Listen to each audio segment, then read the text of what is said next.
呢啲比較黃冚冚少少嘅咧，我哋叫佢做黃片，即係比較老少少嘅啦。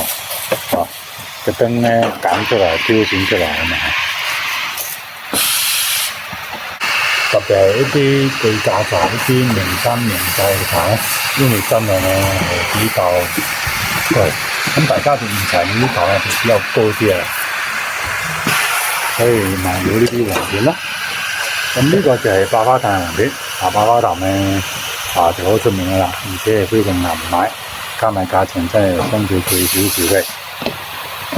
咁如果大家想追求啲甜度好高嘅茶咧，咁呢隻百花壇黃片咧係非常不錯嘅選擇。我哋而家壓緊茶餅咧，已經聞到嗰陣香嘅味道。黃片做咗好多噶啦，大家都知道中國海洋黃片咧係非常之優質。咁如果大家可以求其次揀啲百花壇黃片咧，都要用嚟超薦，而且係超值嘅啊！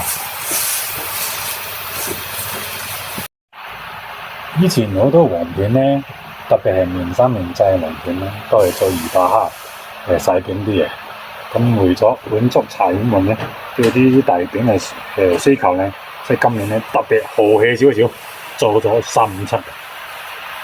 咁如果大家都想飲啲平靚正嘅古樹茶，咁呢啲百花壇黃片咧，真係一個非常得意嘅選擇，絕對好驚喜啊！